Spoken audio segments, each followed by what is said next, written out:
to Felix or not to Felix, to Osimhen or not to Osimhen, to Ivan Toney? I love me, baby, bust it open, bring it back. I'm the realest killer in it, I don't even need to act. Throwing up the racks, I'm just throwing up the racks, baby. Yo friends, what's poppin'? Welcome back. Football Therapy with me, your host, Jan. Do hope you're doing well. Genuinely do hope that. Welcome back to Chelsea News. Well. Lots to get into today. Noni Madueke could still be in for Newcastle United. Noni Madueke could be in for Newcastle United. Well, I said that backwards, but I suppose it's still relevant. Newcastle United could still be in for Noni Madueke. George Mendes is still in London trying to negotiate the Joao Felix deal. And also, Miguel Delaney of The Independent has wrote an article about Ivan Toney. Of course, a huge and very interesting talking point, Ivan Toney. Because clubs want a centre-forward. He is a good centre-forward, Toney, right? Many people assume he's like... A lot of people think he'd be quite a good Chelsea signing. Yeah, I do quite like him. He's got gonads of steel. But why is no one snapping him up? He seemed like quite a Tottenham signing for a while, but they've just spent, what, 65 million odd quid on Dom Solanke, so, yeah. Alright, we're going to get into it today, as always. Thanks for joining me, thank you for supporting the content. We are on the road to 200,000 subscribers, which is nothing short of fantastic. Really is. So thank you for subscribing. If you do choose to subscribe, hit the bell and let's get into it then. Interestingly, Alex Crook has wrote about Ben Chilwell. Of course, he's assessing his options. I spoke about this morning. I went into a bit of detail at the end of the video, how I feel it would be a shame, but he actually, I've sort of like, or he has been identified as like the biggest victim of this new setup, this new philosophical tactics coaching vibes. I won't spend too much time on it. He's assessing his options. He's reportedly, understandably, frustrated with the situation, given when fit, he has been a guaranteed starter throughout his time at Stamford Bridge. He's currently fit. He's not featuring in any games whatsoever, certainly in pre-season for Enzo Maresca. I've said it before, I'll quickly reiterate. No matter which fullback inverts for Maresca, whether it's the left back inverting or the right back inverting, whatever the corresponding fullback does is not what Ben Chilwell does. Ben Chilwell is an attacking fullback / wingback. He can't tuck into a back three. He can't invert into midfield as things stand. And he'll have to do one or the other. So he's fallen victim to the new system. We'll see what happens. I did finish this morning's video saying, look, he's a good player. He's a good guy, he's a leader, blah, blah, blah, blah, blah. He's got quality. His best qualities are in the final third, I'd have to say, and he just won't be in that part of the pitch in the system. So it might be better for everyone if he's sold, because he just simply doesn't fit. But I'm not saying he can't do it generally. Maybe for 6 months, he trains behind the scenes, he learns a new role, he tries to flex his ability. And in the second half of the season, he gets rotated in. And come next season, he's a very solid option for that role. Maybe. Let me know what you think. Comment down below. Do you think there's a chance for Ben Chilwell still at Chelsea? Leave your thoughts. Let's move on. So, Fabrizio Romano, big transfer guru, the here we go man himself, has confirmed that agent George Mendes, or Mensch, is still in England discussing Joao Felix with Chelsea. Of course, we know Mendes, or Mensch, has a good relationship with Chelsea. For a long time, he tried to flog us Ronaldo for a while, didn't he? Early doors when Todd Bowley was interim sporting director. I feel like we might have dodged a bit of a bullet there for a multitude of reasons. Yeah, because this is very real, by the way, guys. This isn't just paper talk. We already know Felix has said yes to Chelsea. He liked his time in London. He'll lower his wages. He wants to come back to Chelsea. Fine. A lot of Chelsea fans are excited. Some are, no, I wouldn't say like categorically against the signing, but I feel that the majority would be like, it would have to be not for a lot of money. Now, there's certain reports suggesting that Atletico Madrid would charge £50 million plus. Matt Law originally reported that we reacted here on the channel that it could be less than £40 million. Now that's probably what Chelsea want to pay, less than £40 million. Atletico want 50 million quid. they see him as a more valuable player than Samu Omorodion. And to be honest, I'd have to agree with them. Joao Felix comes with a certain marketability. He is just a bit more of a superstar. Well, he's much more of a superstar player. But people who know football, I guess, would say or would guess that Samu, there's some things on The Athletic I heard on a podcast. I can't remember, forgive me that I can't. It might have been the Guardian football podcast. Anyway, I can't remember where I heard it. But there's some experts in Spain that believe Samu will be Spain's starting striker. Like he is they're sort of putting not the pressure on him, but they're leaning on him as that sort of conventional number 9 striker for Spain moving forwards. Of course, he's a Spain under 21 international currently, but people believe that he can become that striker for Spain, that sort of proper centre forward. And if Chelsea bought Spain's number 1 centre forward striker, the current European champions, as much as it pains me to say as an England fan, for 35 million quid, you've got the eventual starting striker for Spain. It would look like good business then, won't it? And it might also look like a player that systemically fits into your tactical plan, your philosophical long-term, tactics. That's why they wanted Samu or John Duran, this kind of striker, this type of profile. I don't think at any point they've put into their data machine what they want and it spat out Joao Felix to them. As a result, I don't think that's been any case. I feel like this is very much an opportunism thing. They wanted Samu, they didn't get Samu. They've got an opportunity to get Joao. They know the player would love to come back. There was reports that Chelsea sporting directors did like Joao, but it was Pochettino that said no. Of course, Pochettino is gone now, so the player would want to return. Maresca would obviously have to okay it himself. But it probably comes down to a fee. So, look, my position remains the same. If it's a really competitive fee, if it is like £38 million or 40 million euros, yeah, I would snap it up, especially considering he's lowering his wages to fit into the structure.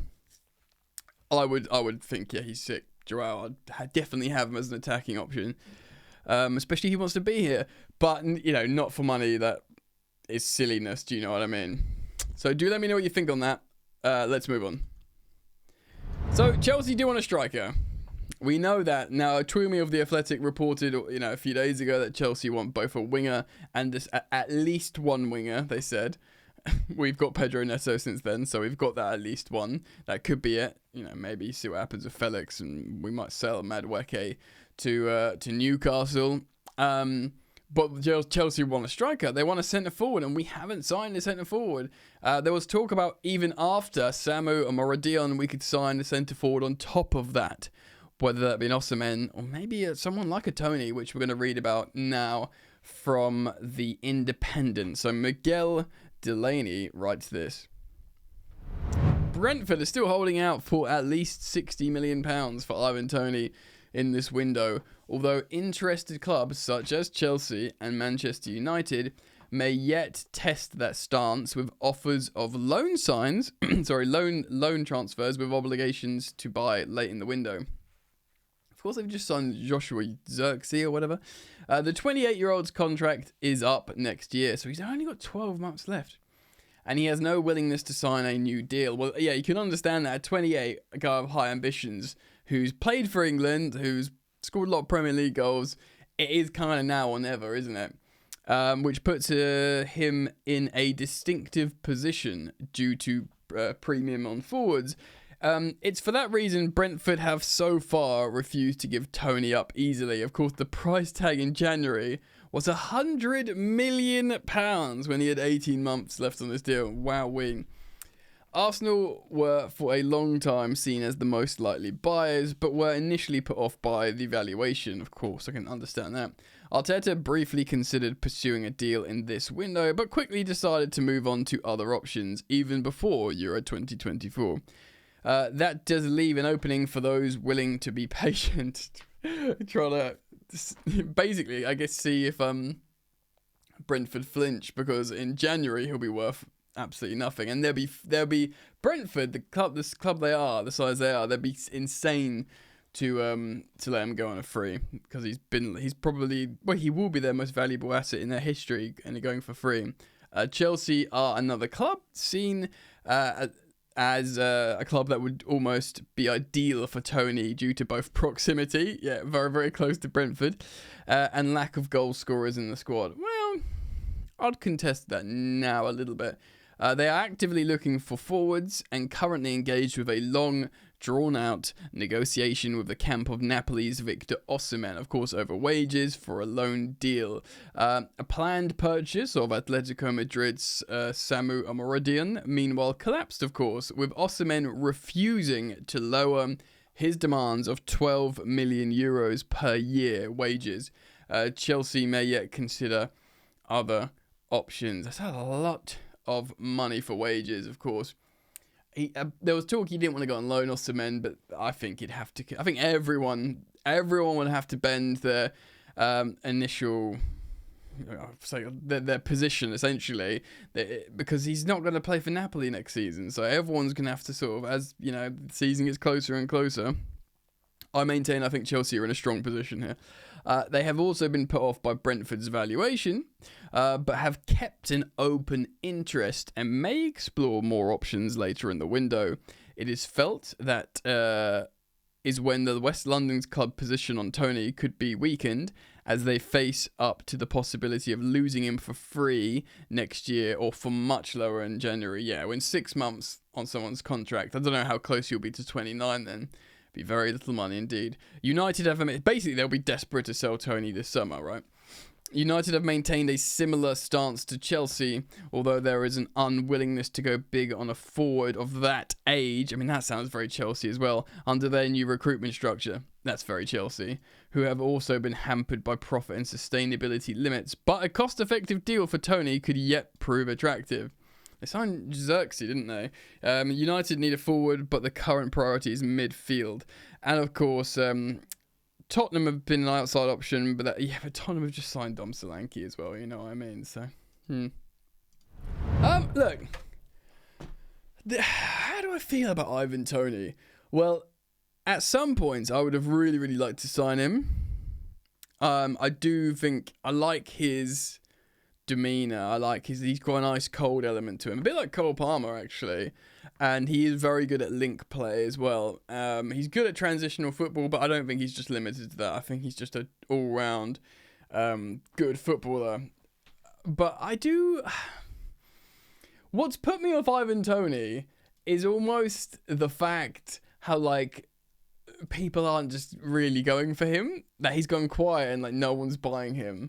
That's almost made him seem less attractive, which I know seems silly, but like, I'm trying to think like, I do think he'd be a good signing, purely because of his mentality. I don't see him being like a Mykhailo Mudryk, like getting inside his own head and not being able to perform. One, because he's much older, and two, he's just a great Premier League operator. I feel like a similar sort of confidence with Neto, because I've seen just Neto just dance in the Premier League for a while now. I think there's an element of Ivan Toney, provided there's no issues with, background psychological profiling stuff with like, the gambling and any other behavioural stuff, which there has been thrown at him before. Provided that's all cleared, I do wonder if he would be a good signing, because seniority over Jackson. Jackson's still only young. How old's Jackson? How old is Nico Jackson? Is he 22, 23? I have a feeling Nicholas Jackson's 23. I'm just going to confirm now. He is. Yeah, he's 23. He's 23. He's only just 23 as well. So he's going to be like, what? He's 5 plus years older than Jackson. So it's that kind of sweet spot of seniority. And yeah, like, I don't know. So we no Samu, right? No Samu. I probably would choose Osimhen over Toney still, despite the crazy wages. But I would take Toney, I think. If Osimhen's not going to happen, if it's silly wages, fine. Sell them Lukaku for reduced rate. Just get him off the books. And I'd sign Ivan Toney. I would. I would sign Ivan Toney. I just believe in his self-belief. Do you know what I mean? He's got such immense confidence that I feel like that alone, these problems with like footballers that are inside their own heads and stuff, that won't happen to Toney. He will just do his thing. provided the coach and Enzo Maresca says, yeah, I can make it work with Toney. Yeah, he's the kind of profile that I can make work with my Enzo Maresca ball. Then I'd have to say I'm down. But I want to put out to you guys, what do you think? Would you take Ivan Toney? Let's just say £50 million. 50 million. So they want 60 at the moment, or there's an idea that maybe 60 could do something. Let's say we wait later in the window and say, look, you're going to lose this guy for nothing. We'll give you £50 million. Would you do that? I sort of have a feeling I would. But let me know what you think in the comments. As always, start up the conversation. Let's see what people are thinking. As always, thank you for dropping a like on this video. Thank you for subscribing. And keep it locked, because as soon as news pops, I'll be here. All right. Peace.